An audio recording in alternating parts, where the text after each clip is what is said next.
Assalamualaikum warahmatullahi wabarakatuh.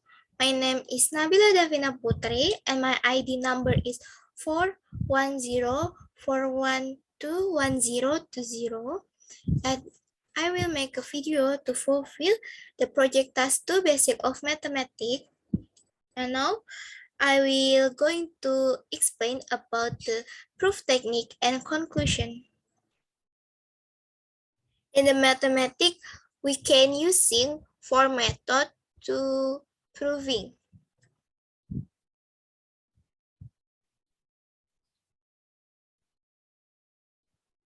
The first technique is direct proof of proof by contraction. And the direct proof, we have two steps. The first step is assume that P is true, and second step is use P to show that Q must be true. And next is proof by contradiction. In proof by contradiction, we have three steps. The first step is assume that P is true. Second step is assume that negation Q is true. And the third step is use P and negation Q to demonstrate a contradiction.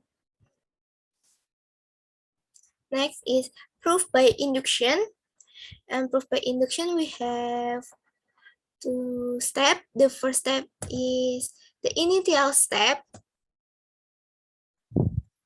And second step is inductive step.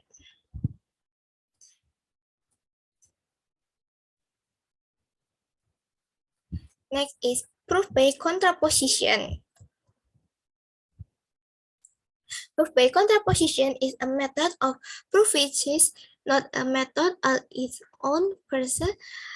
From first order logic, we know that the implication P implies Q is equivalent to negation Q implies negation P. The second proposition is called the is called the contrapositive of the first proposition. By saying that the two propositions are equivalent, we mean that if one can prove P implies Q, then they have also proven negation Q implies negation P and vice versa. Proof by contraposition can be an effective approach when a traditional direct proof is tricky, or it can be a different way to think about the substance form of a problem. And then I have two problem related about the material. Number one, use the principle of mathematical induction to verify that for any positive integer n power n minus 1 is divisible by 5. And the solution, the first step is initial step. For any n greater than or equal 1, let Pn be the statement that 6 power n minus 1 is divisible by 5. Best case, the statement P1 say that 6 power 1 minus 1 is 6 minus 1 equals 5. Is divisible by 5, which is true. The second step is inductive step. Fix K greater than or equal 1 and suppose that Pk hold, that is 6 power k minus 1 is divisible by 5. It's meant to show that Pk plus 1 hold, that is that 6 power k plus 1 is divisible by 5. So then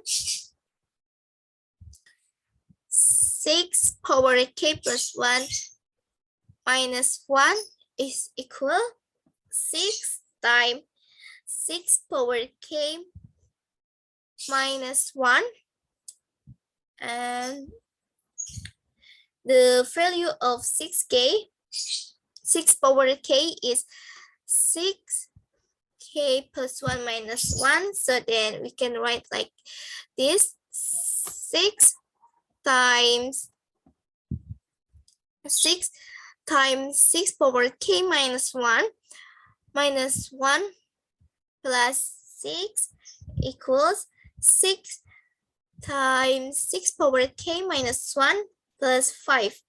By pk, the first term, 6 times 6 power k minus 1 is divisible by 5. The second term is clearly divisible by 5. Therefore, the left-hand side is also divisible by 5. Therefore, pk plus 1 holds.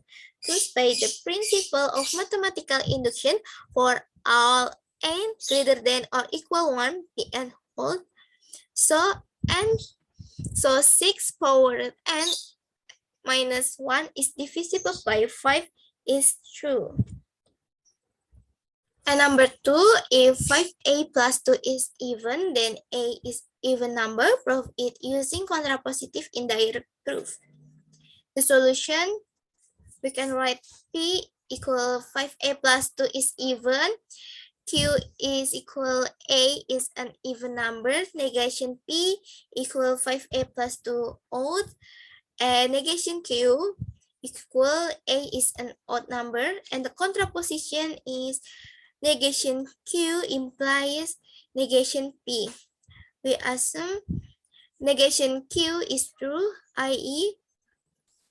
A plus 2k minus 1, where k element positive integers all. So then I can write 5a plus 2 equal 5a plus 2. So we can substitute the value of a. Then 5 times 2k minus 1 plus 2 equal 10k minus 5 plus 2 equal 10k minus 3. So don't forget, we can the format 2k minus 1. We can write like this, 10k minus 2 minus 1, or like this, 2 times 5k minus 1 is equal to b minus 1.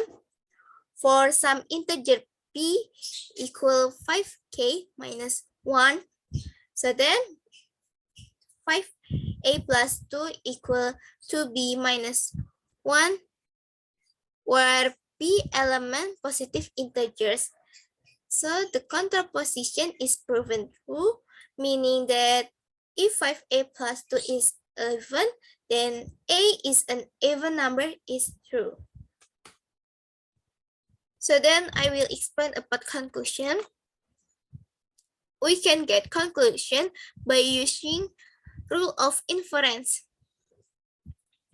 And in rule of inference, we have modus ponens, modus tollens, hypothetical syllogism, disjunctive syllogism, addition, simplification, conjunction, and resolution. I have one related problem about the material. Use the rule of inference or replacement to show the validity of the argument below. P implies Q and R implies S. P and R, therefore Q and S. The formal proof the validity for the argument is, you can write in the table.